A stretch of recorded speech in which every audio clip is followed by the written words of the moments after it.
And this is WMNF Tampa. Stay tuned for True Talk.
Welcome to True Talk on WMNF 88.5 with Ahmed and Samar. I'm broadcasting live right now from our studios in Tampa.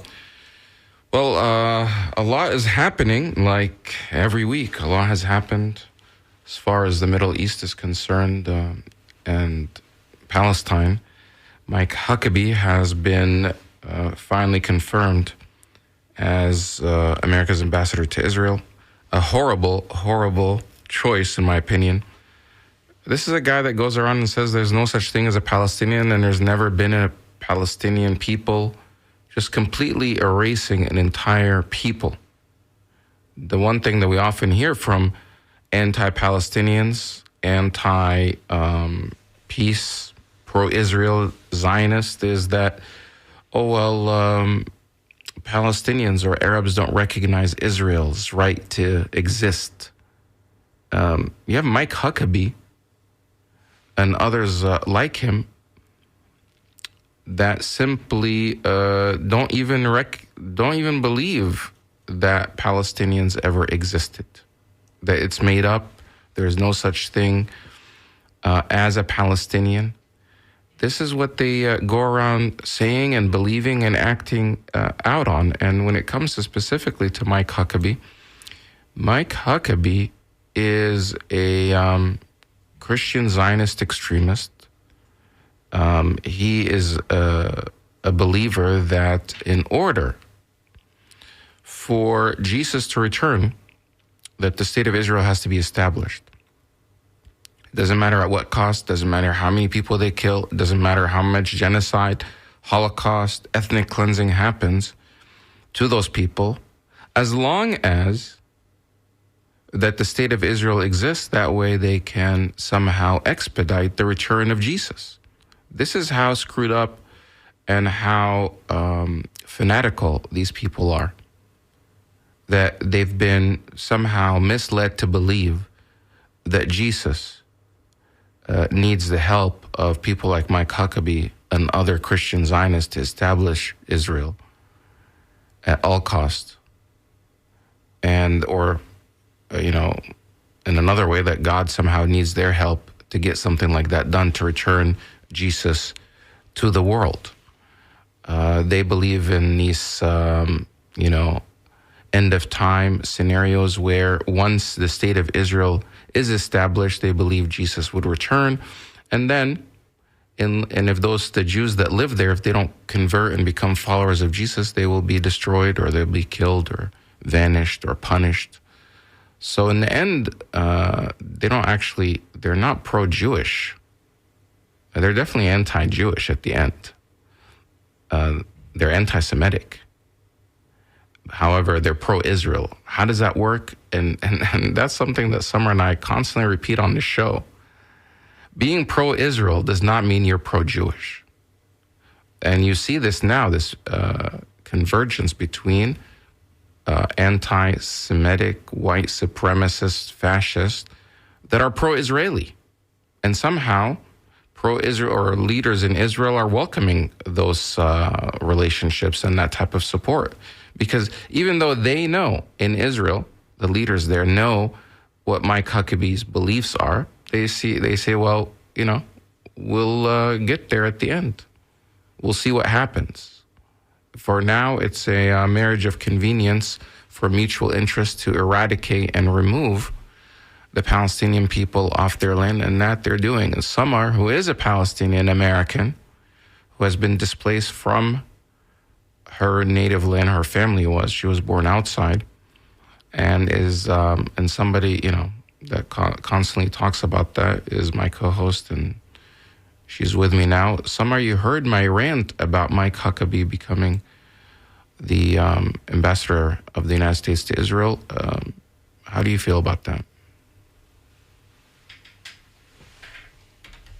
True talk with you, as always. I think we should interview a Christian Palestinian, because I posed the question to a Lutheran Palestinian who was born, I can't remember, but not in Jerusalem, but in a town in the West Bank. And I asked him about this, and he said, we as Christians don't believe necessarily in these prophecies or the way they interpret certain prophecies. You know how, for instance, Ahmed, in Islam, we have many different schools of thought, but you have like the mainstream school of thought where the belief of God is the one and the same for all schools of thought. They might differ on certain interpretations of, for instance, if it's lawful to shake a hand with a woman or not, little things. But when it comes to these things, the Christians of the Arab world, whether in Egypt or in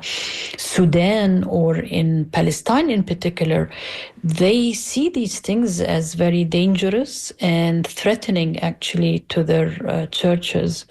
But Ahmed, my first introduction to this was from an American. When I came to the US, there is this patient of my husband who brought several books. One of them was Forcing God's Hand. Forcing God's Hand, and it's by Grace Halsell, Halsell. And it was one of the most fascinating books I read, Ahmed, and where I learned about these prophecies. And I asked a Jewish guy. I was on TV with him in an interview, and before the interview, I asked him, how do you make sense out of this? And he says, well, when somebody from that part of thinking, Christian Zionists tell me these things, I tell them, well, we will wait until Jesus comes and then we will decide. So they do know that there is this fringe thinking, which now is the ambassador to Israel, that exists, and they know how dangerous it is. But unfortunately, Ahmed, sometimes you have to work with the devil to pursue your policies. But it's not so fringe anymore. This is when Jesus comes back. It's not so fringe anymore. This is, I don't know. Yeah, it's not so fringe anymore. This is like the position of our government. This is the position of the United States government, where it doesn't seem like anyone in the current administration believes in the two-state solution anymore, which, by the way, they've been using for decades now. I mean, the one thing is, on one hand, they don't believe in a two-state solution, which means they only believe in one state, Jewish state, and no place for Palestinians at all. Before, their predecessors would talk about two-state solution, but in reality, they're acting towards a one Jewish-only state. Imagine, like, we would not accept that here in America to say that America is a white-only country or state. That or for one particular branch of Christianity. Right, or one specific sect of Christianity, because that specific, Zionist political ideology, which, by the way, a lot of religious Jewish people reject and say that is not part of our faith. A lot of Jewish people that I've talked to say that the state of Israel, which is, by the way, established by mostly atheist, non-believing Jewish people, meaning they don't believe even in the existence of God.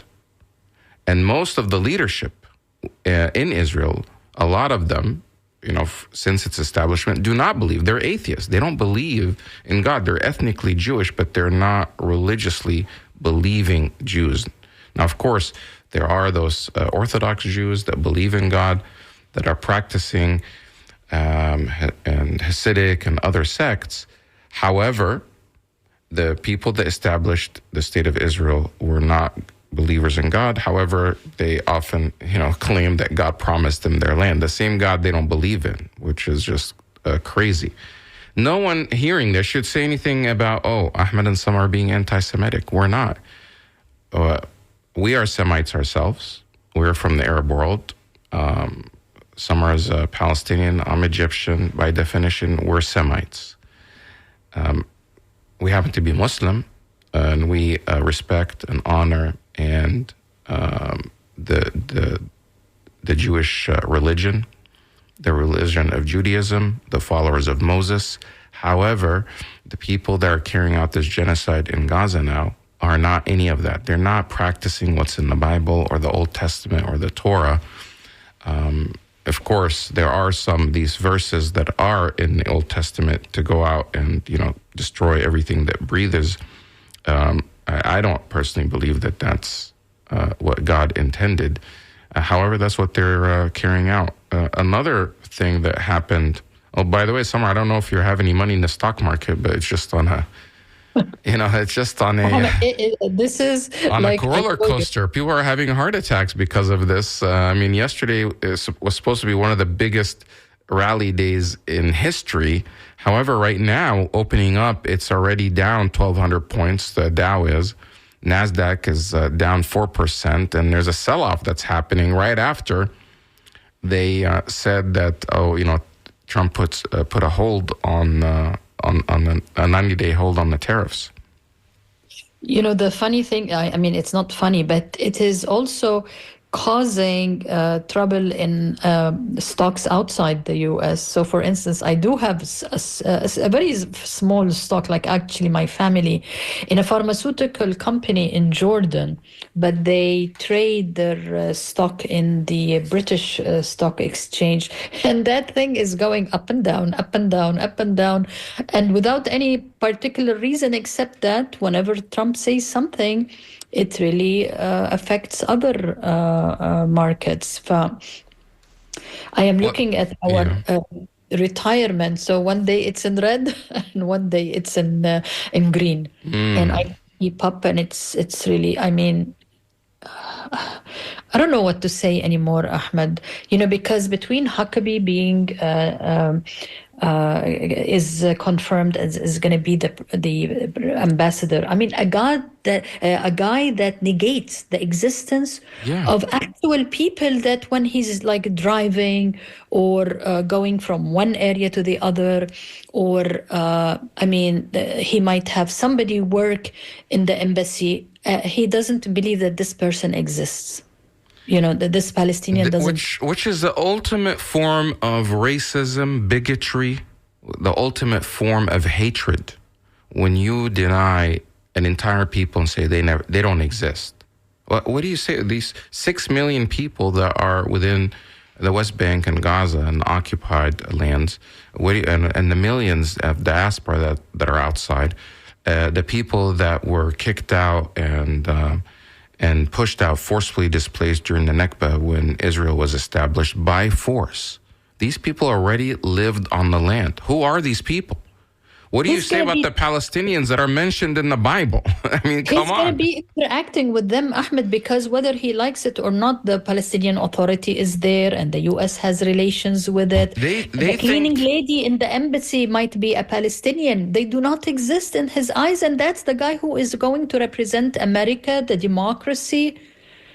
no, he doesn't. He represents something else now. He represents something else. And by the way, the Palestinian Authority, he thinks these guys are terrorists. They think that these guys should be removed, that they shouldn't be in power. They don't believe Palestinians should be on that land at all.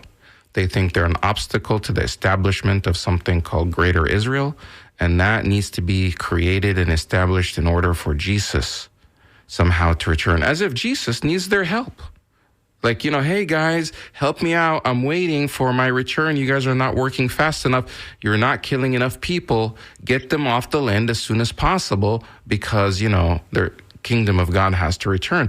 You see how ridiculous it sounds? And millions, I'm talking millions of Christians in our nation believe this. They didn't always believe that, by the way. They've been manipulated and misled. This type of ideology is recent.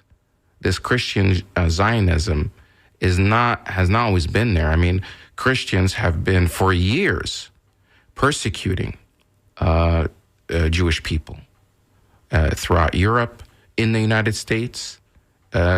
Jewish people have, and I'm not talking about the Zionists, pre-Zionism. Jewish people have been discriminated against. They've been kicked out, forced out of their countries. In fact, when they were forced out of their countries all throughout Europe, their native lands, they only found refuge in Muslim nations that protected them. Places like the Ottoman Empire, which is modern-day in Turkey, in Andalusia, Spain, where Muslims controlled that for 700 years. And it wasn't until the Christian Inquisitions that attacked Muslims and Jews and were able to take back or take over the land in Spain and Portugal, that area which used to be called Andalusia, that they had started attacking the Jewish people as well. Some of them pretended to be Christians, others left and went back to Muslim lands in Morocco, Tunisia, Algeria, Egypt, and they thrived.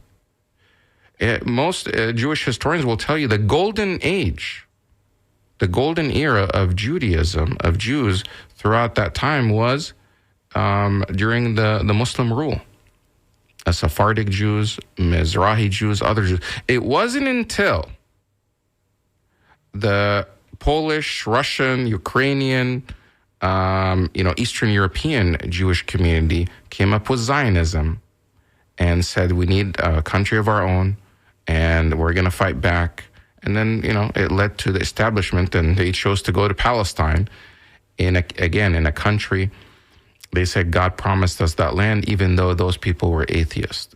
The founders of Israel and the founders of Zionism were atheists that did not believe in God, but used this religious rhetoric that somehow God promised that to us in the Bible. Anyway, I'm going on a rant. I know we have supposed to have a guest to talk about this, but just to tell you, Samar, just today, people are accusing Donald Trump of market manipulation because yesterday, before his announcement, of course, we know since last week the stock market has plummeted all over, not just in America, but all over the world. But right before he announced yesterday that he's putting a 90-day hold on the tariffs, prices started peaking.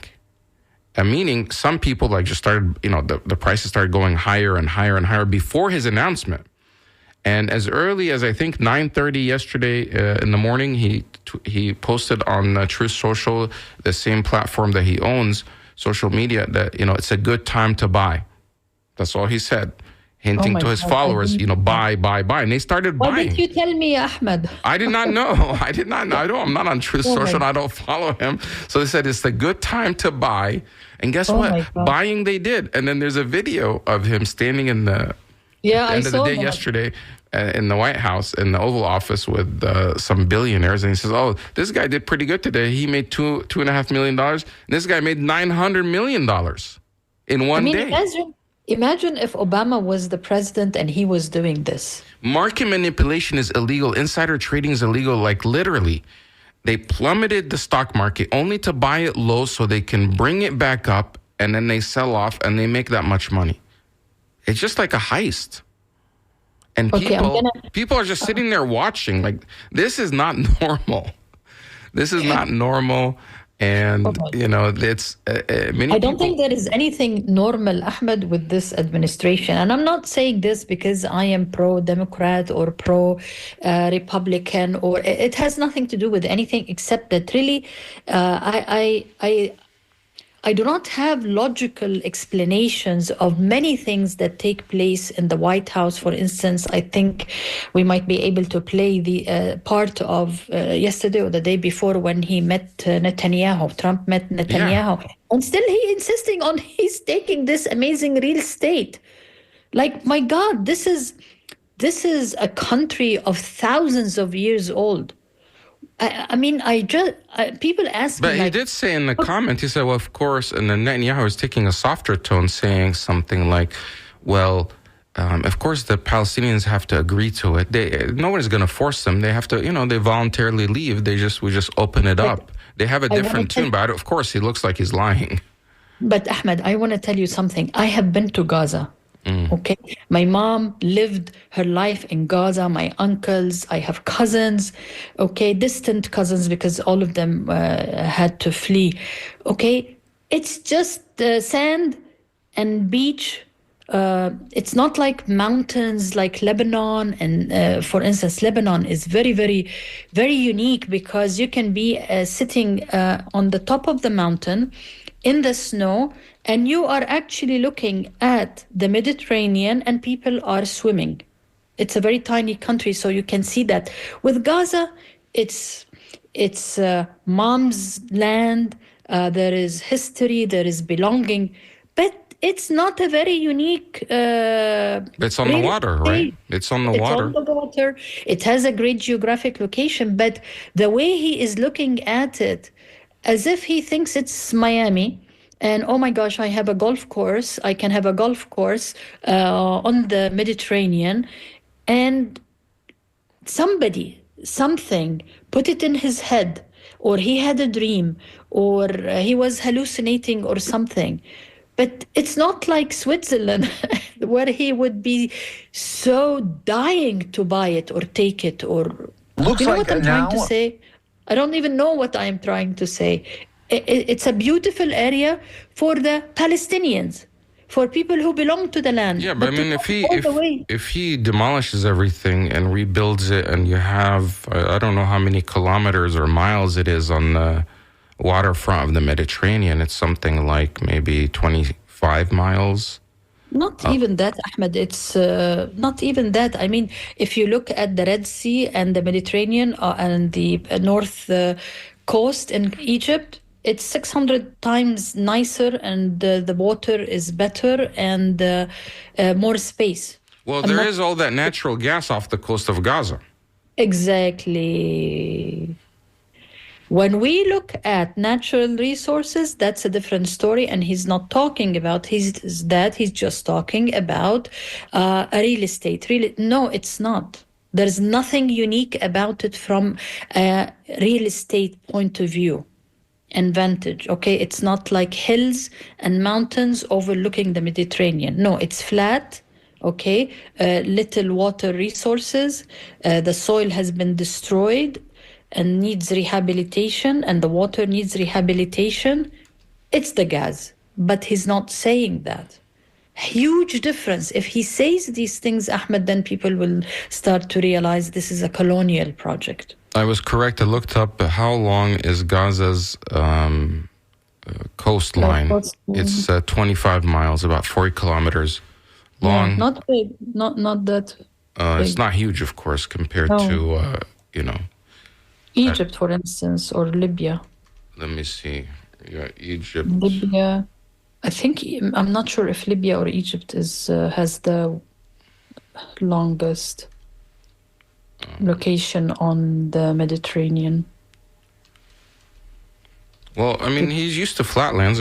Florida is flat, so, maybe developing that. But again, But the other thing during the press conference, or I don't know, I have the link, but it's kind of 6 minutes, so I don't know which parts. Start after 6:06, Ahmed. That's when actually he starts talking about Iran and then he moves into Gaza. But when he's talking about Gaza, he's constantly saying killing, killing, killing. Like, who is doing the killing? Yeah, he's not. The guy that's sitting next to him is doing the killing because Netanyahu, and has a smirk on his face. However, one other thing that he keeps mentioning is how he talked to the hostages, and the hostages, he asked them, hey, did any of the, Hamas captors, were they kind to you at all? Did they show you any type of love or, something? Did they, maybe give you a wink? Or it was bizarre how his criteria for their treatment is based on, how those guys were treated by their captors, and of course ignoring completely the tens of thousands of Palestinians that have been just annihilated, including 20,000 children, many of whom have lost so many, their heads are blown off, their bodies are in pieces, and the ones that survived, tens of thousands that lost limbs. Of course, he's not exposed to those people. He's not talking to them. No one is bringing them to the White House because they're trapped inside Gaza. But it's just bizarre how he gives so much preference to the Israeli hostages who have been released, most of whom, by the way, have said that they've been treated fairly, well, and they look like in good health. I think only a couple of them look like they lost a lot of weight. Many of them either had the same weight or weighed more. And I even saw some videos of Palestinians in Gaza who are suffering a lot from malnutrition and hunger. And they were commenting on seeing how healthy the hostages that were released, how their hair looks so shiny and their skin and their weight. And they were wondering how they themselves, these are people in Gaza, Palestinians that feel a little jealous. How did this group Hamas take care of these hostages and, under these conditions, and average person in Gaza cannot find food to eat. And they're saying they're taking better care of these hostages than they're taking, better care of us. And so it's definitely not how it's being depicted, but this is the narrative that keeps circulating in the media. Ahmed, if we want to, let's just remind our listeners that they're listening to True Talk on WMNF 88.5 FM, and my co-host Ahmed Bedier and myself, Samar Jarrah, are discussing the latest that is happening in the Middle East, as well as, I should say, the White House, because, we could have hours and hours of just analytical talk about the things that are being said about the rest of the Arab world and Iran, for instance, about, I think the talks will start very soon. But Ahmed, if we want to compare apples to apples, you're talking about the hostages that he keeps talking about them. What about the Palestinian prisoners that they were released? How did they look? Most of them are skeletons, and they have been tortured. And there has been several investigations about sexual abuse and sexual rape by objects to men and women, physicians. And I was hoping that Dr. Nidal will be joining us, but he told me he's going to be in between. He's a internist in Dearborn. I was hoping that he will be with us, Ahmed, because the genocide that is going on is not only targeting the people or the prisoners in Israeli jails, but also the medical staff, clinics, doctors, even ambulances, shooting at ambulances, and medical workers. So there is so much that Trump can be talking about, because, for instance, with the ambulance being shot at and killing of I think 13 medical workers, CNN, Sky News, BBC, these people who usually whitewash the crimes of genocide and are very picky with their language and never mention who killed the 18 or the 10,000 or the 50,000. They never mention Israel. They could not not to report on the medical workers that were literally shot at, buried Yeah. under the ground with their. We can play that, by the way. I have that report. Because Can it's just you? shocking. Yeah, it's shocking that if they didn't find that video, it was a video that was captured on one of the people that died in their pockets on their phones. Otherwise, the narrative of Israel that, these were vehicles that were moving suspiciously with no lights on. Clearly, the video shows the opposite. Watch, here's the report. And one thing, Ahmed. Actually, the report that you said is just Sky News. Is it Sky News or CNN? No, this one I sent to you is Sky News, but Sky News, which is usually extremely anti-Palestinian, but like you said, the footage is there. But before we do that, Ahmed, the Palestinians were telling the world, right? Look, there is something that happened there, and we found them by chance because no one is answering because there is this particular father and son who work. The father wasn't doing well, so he told the son, why don't you cover my shift?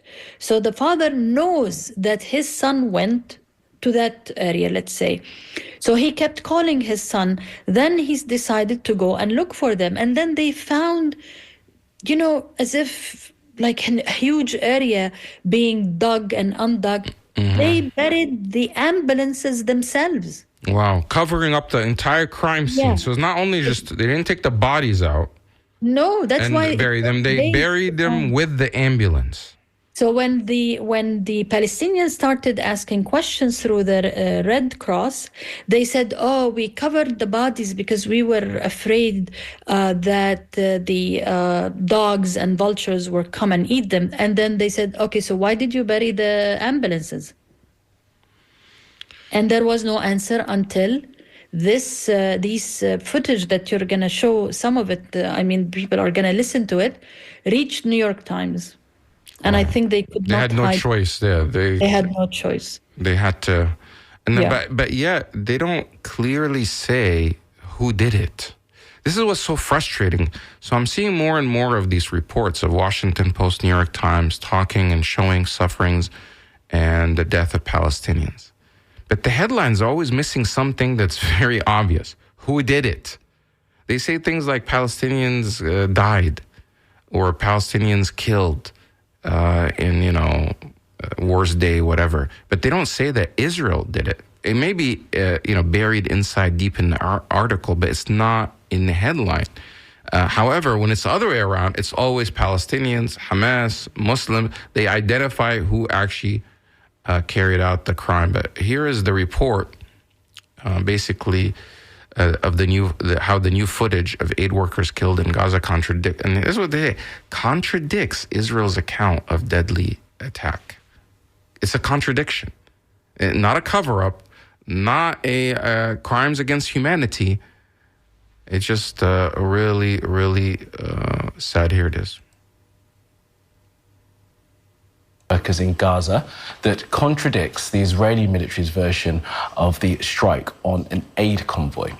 The footage obtained by the New York Times and verified by Sky News was discovered on the mobile phone of a paramedic who was found along with 14 other people in a mass grave. It shows that the ambulances and fire truck that they were traveling in were clearly marked and had their emergency lights on when Israeli troops hit them with gunfire. Well, Israel originally said the vehicles were advancing suspiciously without headlights or emergency signals. Well, our Middle East correspondent, Alistair Bunkle, joins us now live from Jerusalem. So, Alistair, has there been a change in what the Israelis have said about what happened here? We are still awaiting a statement from the Israeli military. I understand one is being worked on now and will be issued later today. But the video obtained by the New York Times, part of which you just saw, was taken from the body of one of those medics killed and was filmed on his mobile phone. Now, this incident happened shortly before dawn on the 23rd of March. A convoy of Palestinian Red Crescent ambulances and one fire truck was traveling on a road just north of the town of Rafah, which is in the south of the Gaza Strip, and they were going to look for colleagues of theirs that had gone missing. And they see a car that had diverted on the side of the road. They then pull over too, and contact was lost with them shortly before 7 o'clock that morning. It was 5 days before their bodies could be recovered, and they were found buried under the sand in a mass grave. Now, the Israeli military initially said in a very confident statement that they did not, in their words, randomly attack these vehicles, and they blamed the vehicles for not having coordinated their movements with the IDF, saying that it was an operational zone. Investigations by our own data and forensics team suggest that it was not an operational zone at that moment, and actually evacuation orders for that area were only issued an hour after last contact was heard with the Red Crescent vehicles. The IDF also, and this is the crucial bit in relation to this video, said that those ambulances were travelling without their lights on and without any sign of them being emergency vehicles, and so therefore they were suspicious. But the video obtained by the New York Times very clearly shows that those ambulances had their emergency lights flashing. And the clip we're going to show you next is the moment that they pulled to the side of the road. And I should warn you, it is also the moment when the Israeli military opened fire on those paramedics, and you hear one of them reciting the Shahada, the Muslim prayer of death, effectively saying, "Forgive me, mother, this was the path I chose to help people."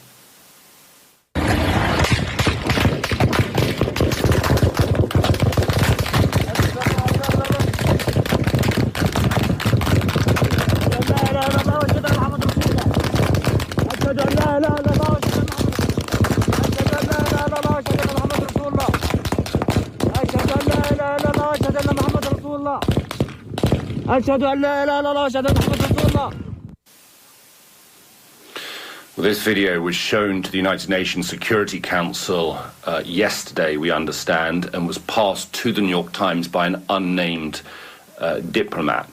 The New York Times have obviously done their own verification on it, but so have we, and we've used satellite imagery and aftermath footage as well. Samar, that was a report by on Sky News, not very friendly to Palestine. They're known to be a pro-Israel outlet owned by the Murdochs, and reporting about New York coverage in the New York Times, and the video that was posted by the New York Times that was passed to them, another pro-Israel publication, and capturing the final moments of one of the paramedics. Fortunately, he actually documented this on his phone. They found the video on the phone in his pocket inside the ambulance, which was buried with him and the entire ambulance under the ground. Imagine how much you have to dig to be able to bury ambulances to cover up a crime of murdering these paramedics.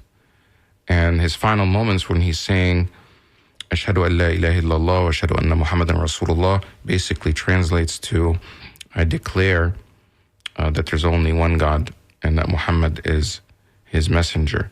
This is the declaration of faith that Muslims say and are encouraged to say when they're on their deathbed or passing away, as their final moments, is to declare your belief in God. And when you say that, you're believing in the God, the same God that created Adam, that created this world, that created Noah and Jacob and Abraham and Isaac and Jesus and Muhammad, the only God. So it's not a different God. And, you know, the correspondent said, he said it's the Shahada, which is a declaration of death. It's not. It's a declaration that you're a believer. Because there is a saying that Muhammad, peace be upon him, had said that whoever's final words are, there's no one worthy of worship except God, or there's no deity except God, Allah, the one true God, then that person will go to heaven. But it's so sad. But in addition to that, he's also crying out to his mom, saying, "I'm sorry, Mom, forgive me." This is the path I chose to help people, being a paramedic. So he was crying out to his mother as well in his final moments as these bullets were, you heard how many bullets were just being shot at them. It's just like a shooting range. It's just unbelievable. And just knowing, Ahmed, that you are being like you're going to be dying, and you know one of these bullets is going to hit you. And I think it's very clear. I'm not sure if it's in this particular audio, but like he starts his voice wavering. And when, you know, we say, Ashhadu anna la ilaha illallah, so you say, but he was, La ilaha illallah. He was like, you can actually hear this young man who decided to be a paramedic. And to think that none of this would have been shown on CNN or shown anywhere, the only reason is because we were able to get the footage. But now I think we're joined by Dr. Nidal Jabour. I know he's very busy because he's an internist and working in Dearborn, Michigan. Assalamu alaikum, Dr. Nidal. Hope you can hear me. Alaikum salam. Yes, I can hear you. Thank you for inviting me. And sorry for the delay because I'm in the middle of another function and another panel in Wayne State University, but I'll be happy to be with you for a few minutes.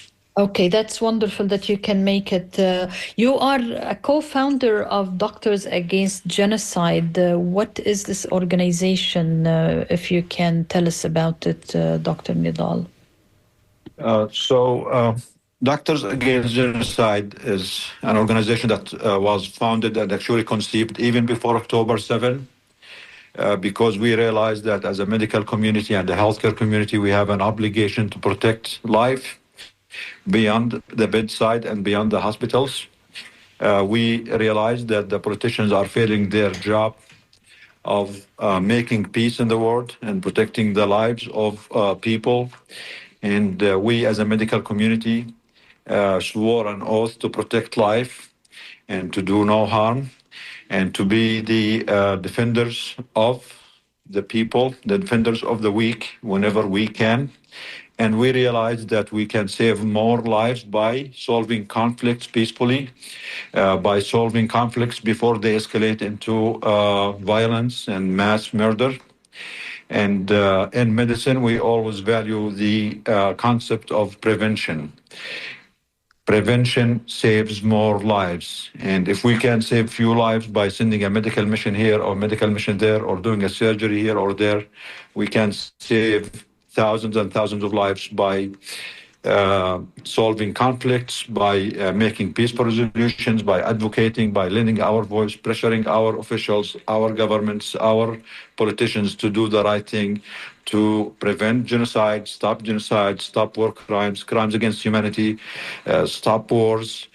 And unfortunately, the genocide that we have been witnessing in the past 18 months is a great proof to the concept that the medical community should mobilize, should use their voice, their pressure, their governments to stop this live stream genocide that the whole world have been witness to in the past 18 months.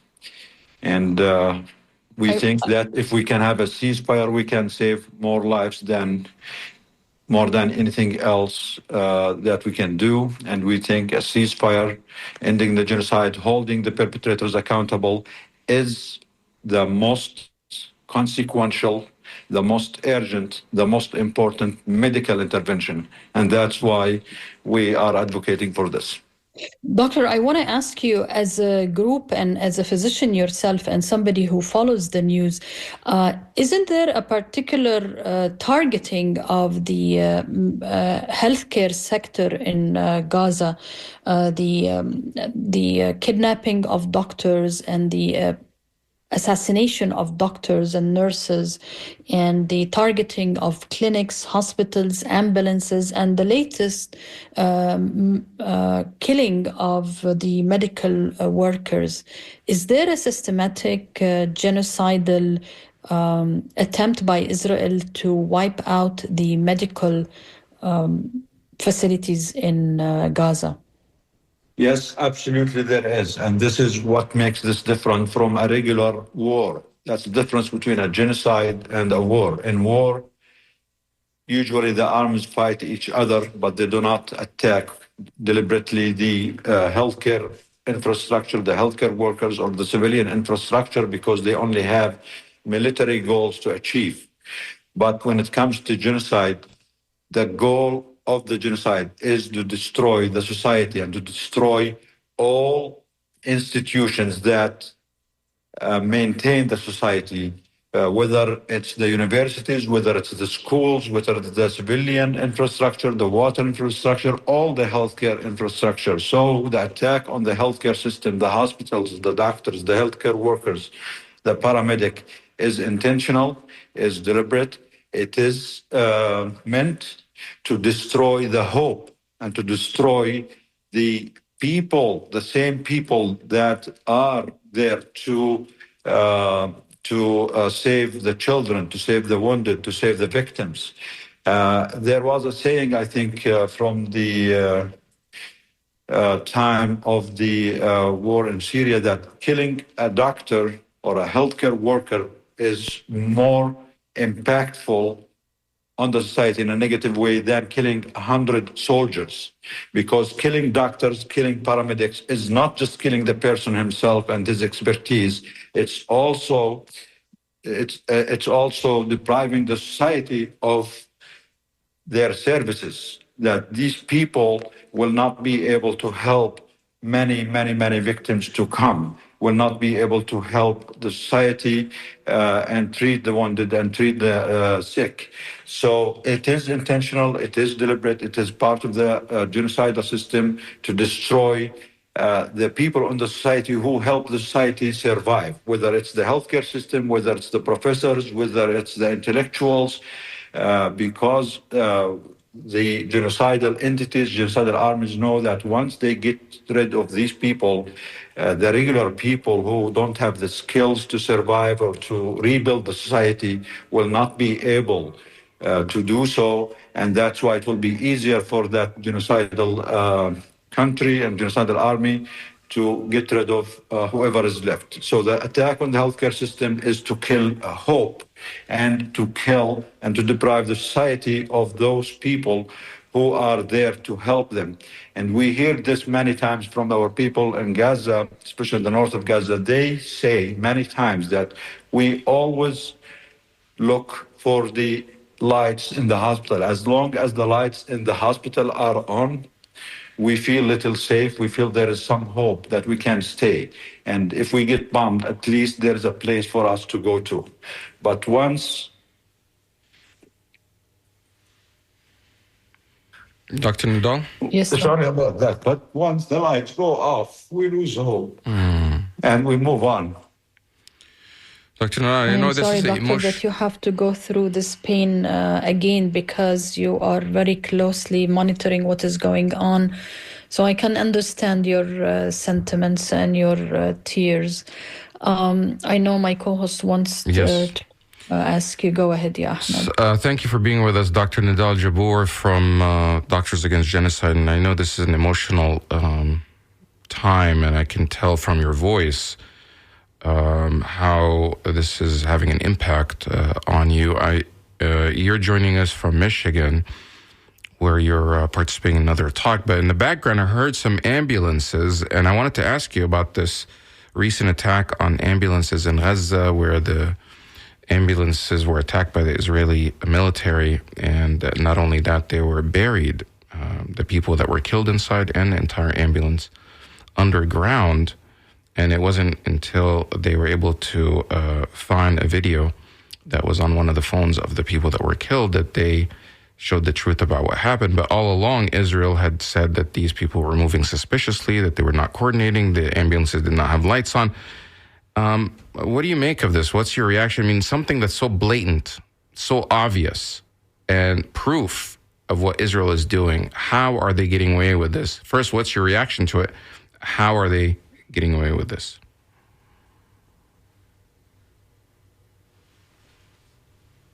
Do you hear me now? Yeah, I hear you. Go ahead. Okay, yeah, thank you for the question. And yes, this last mass murder of the paramedics is just another example among thousands of examples of the crimes that Israel has been committing over the past century on the Palestinian people, and with the mass murder and mass slaughter of the civilians, of the children, of the healthcare workers in the past 18 months. This is only happening because of the impunity that the United States and the West is providing to Israel. We know that everything that Israel is saying is wrong, is a lie.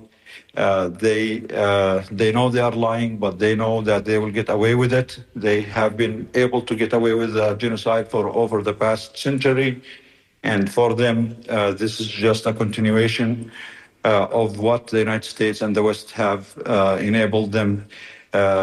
Israel is a country above the law. They are committing a genocide. This genocide is aided and abetted by the United States, which makes the United States itself culpable into this genocide, which makes the United States itself in violation of the Genocide Convention that they are signatories to.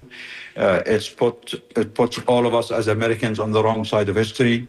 When our government's administrators put the interests of the lobbies, the interests of the APAC above the interest of the American people. When they cut the basic services on our people here, they cut the Medicaid, the Medicare, the programs for the poor, and at the same time send billions and billions of dollars to commit crimes, mass murder children overseas. These politicians are failing us here at home and failing us abroad. It's making every American culpable and party to this genocide. We as healthcare workers, as Americans, as proud Americans, as real patriots, we refuse that our country to be participant to this genocide. We are calling all our colleagues, the healthcare system, the medical organization in the United States. We are calling all the American people to speak up, to do all what they can to stop this disaster, because we are better and we can do better. And our politicians don't have our best interest at heart, neither here in the United States, as we can all see, or abroad. The deliberate murder of the paramedics would have gone without much attention if it was not exposed by the video, which is also yet another proof that everything Israel is saying is a lie, is a Hezbollah, is part of the propaganda, is a part of whitewashing a genocide that's been committed, live streamed from the victims themselves over the past 18 months. It's the first live streamed genocide in history. Not speaking up against this genocide, not doing everything we can to stop this genocide makes each and every one of us legally culpable. Not speaking up makes us complicit in the genocide. This is not just a propaganda. This is not just a call for us to become activists. It's our legal obligation, not just our moral, our legal obligation. According to the Genocide Convention, every individual, every human being, every official, every professor, every school, every organization have the legal obligation to speak up and to do everything they can to stop a genocide. And anyone who stays silent is complicit, is legally culpable. Thank you. Dr. Nidal Jabour, we're running out of time. How can people get involved with your organization, Doctors Against Genocide? Thank you. Yes, we only have like 30 seconds. Yeah, they can join us. They can sign up on our website. They can follow us on our Instagram, doctorsagainstgenocide.org. Once they reach us, once they sign up, we have weekly webinars. We have doctors from Gaza and colleagues weekly that we hear firsthand stories and eyewitness accounts from our colleagues. Please, everyone, join us. Please, everyone, try to do everything they can to help stop this mass massacre. Thank you. Thank you for joining us, Dr. Nidal Jabour from Doctors Against Genocide. And that concludes our show for today. Samar, we have to keep an eye not only on the stock market, but we have to keep an eye on this genocide that is just, it's beyond words at this point. The amount of people that are getting killed. and the amount of suffering, losing body parts, and just the starvation. No, food has not gone in for now like something like 3 weeks, 4 weeks. This is unacceptable. Under our watch, that people, children, would just die of hunger. It's unconscionable that we would watch this happen and somehow our government is supporting it. This is True Talk on WMNF Tampa. The Scoop is next. Have a great